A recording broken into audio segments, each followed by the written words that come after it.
mula-mula suka dulu, ya suka itu kemudian like ya, like, kemudian kita need, kita butuh dia, oke? Nah, kita sayang, habis sayang cinta, sampai situ masih Ya. wajar.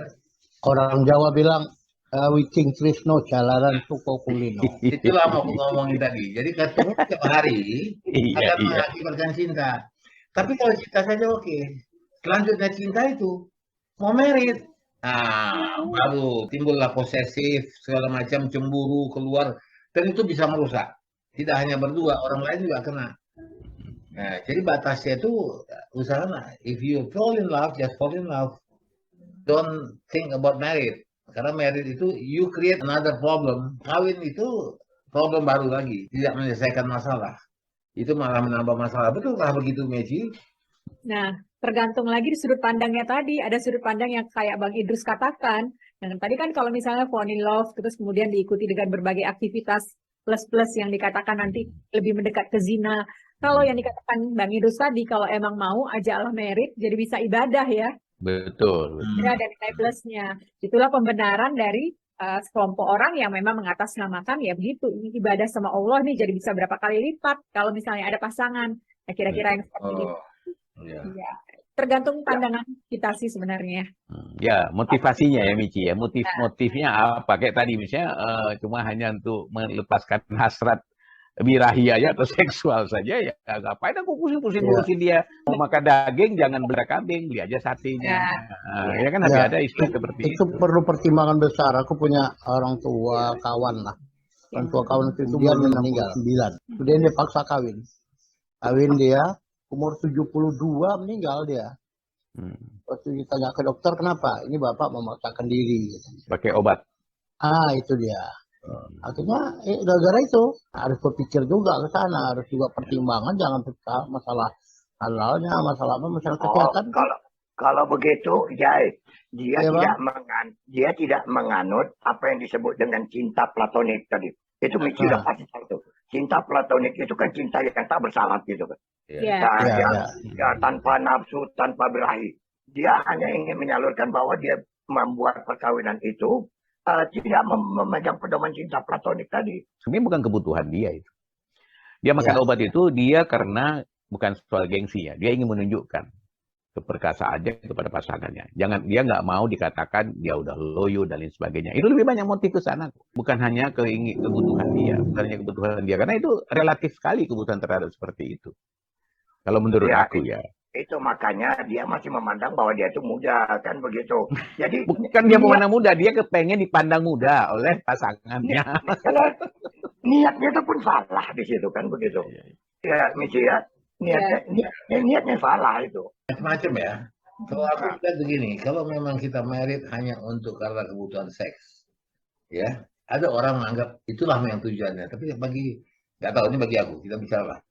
Aku merasa bahwa kok sesederhana itu sih. Jatuh cinta itu kalau hanya dorongan seks sederhana banget. Tetapi sebenarnya lebih mahal lagi jika kita berhubungan sama orang, ada perasaan cinta. Karena kita bisa berkomunikasi. Kita kan butuh pandangan wanita dalam hidup kita ini, yang laki-laki. Begitu ya, wanita juga. Ini kau bicara konteksnya di usia lanjut atau bicara secara umum? Di usia lanjut, sekarang ini. Ya, memang hampir mirip. Maksudnya sekarang gini. Oke, aku sudah 5 tahun lah, ya sendiri gitu. Ada kawan-kawan bilang udah lah, kalau 5 tahun kau married lah. Tunggu dulu, aku tanya, apakah married akan menyelesaikan masalah? Nah, itu yang aku tanya pertama. Kenapa? Karena itu saja bisa menimbulkan create a new problem yang mungkin lebih besar. Nah, karena kita juga ragu sama diri kita. Nanti jangan kita terjauh dari anak, kita terjauh dari keluarga, karena kita because papa married lagi, banyak tahun gue begitu. Yang dia itu misalnya sudah kaya, dia married lagi, akhirnya jauh sama anaknya, malah anaknya boleh bilang membenci dia. Pada saat kita mau berkeluarga, kita anggap atau mau married ya, kita anggap itu menjadi masalah, jadi beban. Nah ini dia, ini kan cara berpikir itu aja sih sebenarnya. Jadi misalnya semua kita dikasih oleh Tuhan nafsu itu, nafsu birahi. Nah, kalau diminta disalurkan di cara-cara yang tepat, cara-cara yang benar, walaupun sudah tua gitu loh. Nah, oleh maka aku bilang tadi ada anak itu bilang nggak semua kok bisa penuhi kebutuhan bapakmu. ya ada satu hal yang nggak bisa penuhi. Jadi misalnya menikah lagi, apalagi menikahnya gini ya, objektifnya ingin rawat cari, jangan pula anak gadis. Kasihan pula kalau anak gadis, dia belum pernah menikmati seperti itu, udah kita kawinin, kita juga tidak bisa berbuat apa-apa terhadap dia. Cari aja yang janda misalnya, yang dia sama-sama butuh dengan kita, atau yang perempuan juga gitu, cari yang duda sama-sama butuh dengan apa. Jadi itu adalah udah diatur sebenarnya, di agama itu diatur gitu loh, supaya penyaluran itu tidak meleset kemana-mana. Jadi jangan nanti timbul, karena kamu itu datang nafsu, kok kemana kamu salurkan? Kalau punya istri, ada istri. Kalau enggak, maka selalu kan kalau di Islam, kalau kamu sudah naik di rahim, pulang ke rumah. Ketemuin istrimu. Itu, karena sama aja gitu, begitu selesai. Tapi kalau berbayang macam-macam, apalagi kita tidak punya, kan pikiran memang betul kayak gue bilang tadi, ngapain mesti pelihara kambing, beli sapi saja. Itu ada juga prinsip seperti itu gitu. Oke lah, kalau soal nafsu sudah jelas banget, semua orang punya nafsu, dan sekarang kan nafsu itu kan bagaimana kita menundukkan nafsu kita, ya, karena lebih akan berharga dan akan lebih bernilai lagi seandainya itu adalah untuk mencari teman ngobrol. Kita butuh teman ngobrol di hidup ini, ya kan? Ya kalau nggak ada teman ngobrol, ya bisa aku ngobrol sama Idrus, bisa aku ngobrol sama Bang Ali, sama Jaya, tetapi ngobrol sama laki-laki, kita mentok sama-sama. Tapi yang ngobrol sama perempuan, itu different opinion from different gender, dari gender yang berbeda. Dan mereka kadang-kadang lebih bijak menangani itu. Karena perempuan kan adalah makhluk yang sangat mampu untuk menguasai nafsunya. Iya, jadi tadi kembali lagi ya, kalau kita misalnya kita mau cari pasangan, sama seperti pernikahan di awal, apa tujuannya dulu? Physical attraction itu penting ya, physical attraction dulu, physical attraction. Memang relatif ya, kita bilang orang ini bagus, cakep, itu kan relatif. Tapi setelah itu apa? Tadi misalnya yang muda-muda, yang segar-segar, kayaknya lumayan. Tapi kita juga harus mikir, mereka pinginnya apa? Apa mereka ingin numpang hidup, atau ya yang tadi ya. Dan kemudian yang ditakutkan tadi, bahwa mereka tidak menerima atau nanti malah merongrong kita untuk melakukan hal-hal yang sebenarnya sudah tidak kita lakukan lagi.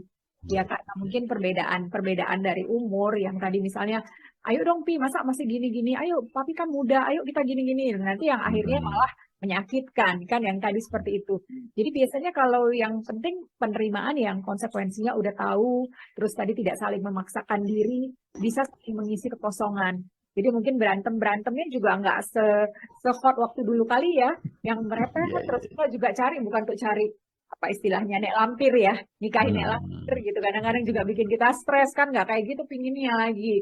Kalau dulu masih capek ya, istri merepet bisa keluar rumah atau apa, ini kan kayaknya pingin damai, pingin tenang. Nah, jadi mungkin ya itu juga yang harus kita samakan persepsi lagi tadi seperti apa. Nah, kemudian balik lagi, konsekuensinya. Kesehatan kita pada umur yang tidak muda lagi tentu udah ada bonus-bonusnya nih. Diabetes misalnya ya, hipertensi yang gitu-gitu. Bukannya yang muda juga nggak ada, bukannya seperti itu. Tapi juga tentu saja kita juga walaupun fisik menurun, tapi wise kita kan harusnya bertambah ya. Bijaksana, lebih nature. Walaupun godaannya tetap sama nih nanti. Umur berapapun kita tetap banyak godaan-godaan. Orang yang dari kita juga tetap banyak. Nah, bagaimana kita bersikap, bertindak, itu juga yang penting mungkin. Yang kita ingin tahu itu Bang Halis sebenarnya. Dia usia sudah 78 dan sampai sekarang dia sangat-sangat rukun dengan istri, dengan anak, dengan cucu. Nah, ini satu contoh yang ingin ku coba lakukan. Aku nggak tahu apakah di tengah-tengah itu ada gelombang yang aneh-aneh, aku nggak tahu. Itu pribadi dia lah. Tapi atau tidak dia bisa mempertahankan keluarga, perasaan istri. Saya coba minta Miki mengukur ini ya. I'm now 52 years ya, in marriage ya. 52 tahun Bang? 52. 52 ya. Lewat golden years ya? Oh iya. Yeah, 52 ya. With my first wife and then 12 years with the second ya. Saya nggak tahu apa yang saya cari ini sekarang kan begitu. Bisa tolong diapakan? I don't know ya. What happened ya kan gitu ya. Apakah di periode 20-30 tahun ya masih still romantic atau apa kan? After that ya udah 40 mulai terasa yang seperti yang kita katakan tadi, bahwa seseorang itu marriage pada masa tua itu mencari ketenangan, kegembiraan, kenyamanan. Apakah itu salah satu sampai hari ini saya masih meraba dan mencari. Iya, kalau kita lihat mungkin Bang Halis tipe orang yang memang stabil ya, secara emosional kan stabil gitu. Nggak kelihatan riak-riaknya, jadi juga lebih walau tetap beriak, itu nggak mungkin nggak beriak, tapi kelihatannya keluarnya itu kan nggak beriak dia. Jadi yang dengan yang cukup lama, waktu itu adaptasinya juga bagus gitu ya. Waktu yang lama menunjukkan kemampuan kita beradaptasi, bertoleransi terhadap pasangan. Memang nggak pernah ada yang 100% klop. Ini saling melengkapi kekurangan, ini kan memang penting, suatu hal yang penting. Saling mengisi satu sama lain dan tidak mengekang satu sama lain. Saya pikir itu kuncinya ya. Dan apa yang dicari ya rasa nyaman, rasa aman mungkin ya, Bang Halis ya. Rasa apa ya namanya? Ada aman lah, ada yang urusin yang ini ya. Sampai sekarang saya lihat ya, I don't know ya. Jadi sampai hari ini saya masih belum bisa membayangkan apa sih yang sebenarnya gitu kan. Kenapa saya sampai harus melakukan itu kan begitu. Kalau secara umum, Miki melihat dari apa sih sebenarnya yang dicari oleh sebagian besar orang gitu. Yang dicari orang sebenarnya yang home ya, rasa home, rumah, rasa itu yang ini ya, homey lah ya, homey kita katakan. Walaupun kita mampu misalnya tidur di hotel mewah besar, tapi kayaknya ada tempat kita pulang, kita merasa nyaman, kita merasa damai. Nah itu ya Bang Halis ya, jadi udah terbang kemana-mana, tapi yang dicari apa? Walaupun di rumah mungkin suasananya beda, tapi suasana damai, nyaman, ya dengan kekurangan, dengan segala kekurangan dan penerimaan kita, mungkin itu yang membuat kita terbiasa dan kita ya oke-oke aja, nggak perlu menjadi manusia yang sempurna, tapi ada yang menerima kita apa adanya, itu perasaan yang mungkin membuat kita lebih merasa diterima. Misalnya gini ya, kita di usia begini nggak bisa juga kita bilang, oh kita nggak bisa menikmati lagi rasa cinta, ya walaupun tidak persis sama waktu zaman muda ya. Itu mungkin saja karena belum ketemu, belum klik aja, belum sempat ya kan. Tapi begitu ketemu bisa aja, walaupun tidak seperti yang saya katakan tadi. Nah, yang saya ingin tanyakan, orang berselingkuh, artinya dia masih punya keluarga. Kalau suami, kalau laki-laki masih punya istri, kemudian dia jatuh cinta lagi sama orang lain. Itu saya merasakan itu agak beda. Kenikmatannya agak berbeda. Kenapa? Karena kayak orang backstreet gitu loh, curi-curi waktu segala macam itu kan lebih indah rasanya daripada blank gitu aja. Kalau seandainya memang udah sama-sama sendiri kan nggak ada apa-apa lagi yang membatasi itu. Maksudnya nggak ada yang harus dipertimbangkan terlalu gitu. Kalau ini kan curi-curi segala macam. Ini apakah hal ini wajar atau gimana itu? Itulah yang nikmat itu tuh Bang. Karena makanya selingkuh itu bukan hanya milihan pasangan-pasangan yang tua yang paling frekuensinya lebih banyak kali ya atau gimana? Jadi banyak sekali, mohon maaf ya, mungkin kita tanpa disadari atau nggak disadari ternyata frekuensi hal ini sangat tinggi dan tidak terbatas usia. Kita pikir yang umur 20, 30 saja, ternyata tidak. Angka ini meningkat pada usia 40, 50, 60, bahkan tadi 70 pun ada yang nggak tahu ya, yang ada yang pasangannya tahu, ada yang nggak tahu. Jadi kalau mereka bercerita, tetap itu tadi yang dikatakan gregetnya lain. Karena yang curi, kemudian walaupun setiap hari dimasakin steak, sekali-sekali juga coba pecel, atau kebalikannya ada yang kayak gitu ya, yang membuat kita, wah kayaknya nih ada sesuatu tantangan. Walaupun biasanya dengan pasangan kita mungkin coba macam-macam supaya nggak menimbulkan kebosanan, tapi kadang-kadang yang di luar, yang aneh, yang sekali ini, wah kayaknya ya tadi sesuatu yang kok menaikkan adrenalin kita. Nah, ini yang sebenarnya harus kita, kalau kita punya pasangan sih harusnya nggak boleh dibiarkan berlama-lama ya, karena keinginan ke situ itu tetap ada, selalu ada, dan yang kita pikir baik-baik banget pasangan kita, ternyata tiba-tiba datang dan melakukan hal yang lebih jauh dari yang kita bayangkan. Dan itu manusiawi, sebenarnya sangat manusiawi. Terus, kalau aku ambil tadi kan barangkali aku bilang, makanya apa yang sebab membuatnya suatu keasikan ya. Itu kadang-kadang begini, Dos ya. Kalau normal atau formal dia itu nggak ada masalah, nggak main otaknya, ya kan. Tapi kalau bagaimana membuat suatu confidential ya, jadi dia sesuatu yang sangat rahasia, yang apa kan begitu. Ini tiap hari main otaknya. Kalau mau awet muda kau begitulah caranya. gitu ya. Tapi Bang, aku mengambil satu bukan falsafah lah, apalah namanya. Di Aceh itu ada kata-kata begini. Mesusah, begat rumuh, memehmoh, mengkawin dua. Artinya gini, kalau diterjemahkan gini. Kalau mau susah, bangun rumah. Tapi kalau mau gelisah, kawin dua.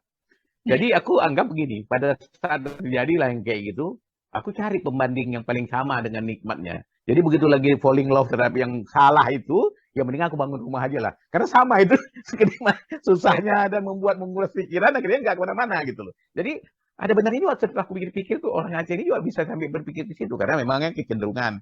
Satu orang Aceh, Padang, kan suka itu. Istrinya kalau belum yang dijodohin di kampung, belum sah. Walaupun kawinnya di mana? Di rantau dan lain sebagainya. Nah, jadi memang bisa dialihkan. Perasaan yang seperti itu bisa nggak dialihkan ke hal-hal lain. Jadi aku kan kasih contoh itu kan karena filosofi orang Aceh. Tapi bisa juga kalau di Islam bilang kalau kau sudah naik nafsumu, ambil wudhu, gitu kan, sholat, gitu kan. Ada juga yang seperti itu. Nah mungkin bisa Vici coba ini apa kan? Memang karena tadi kembali lagi bahwa itu merupakan basic need kita ya, basic need kita. Tapi tadi bagaimana kita mengekspresikannya, menyalurkannya, dan bagaimana mengalihkannya itu memang tergantung kita. Kalau kita kuat, kita memang tahu ya apa yang kita mau dan apa yang harus kita lakukan sebenarnya pada saat keinginan itu datang. Tadi saya nggak ngerti Bang Idrus bilang bangun rumah, saya pikir bangun rumah tangga lagi atau apa tadi ya? Bukan. Membangun rumah. Jadi bangun rumah itu susah. Susah itu banyak membutuhkan pikiran. Kadang-kadang banyak kan orang bangun rumah nggak sampai selesai. Karena cita-cita yang kepengen tinggi dan lain sebagainya. Jadi biayanya sama besarnya ya. Jadi biaya sama besarnya. Jadi maksudnya gitu. Tapi itu populer. Di Aceh itu populer sekali istilah seperti itu. Jadi kalau mau susah begat rumah, memang kawin dua. Jadi kalau mau susah, buat rumah itu susah. Tapi susah itu kan membuat kita asik. Membuat kita berpikir. Membuat kita lebih fokus ya. Tertantang ya. Memoh itu gelisah.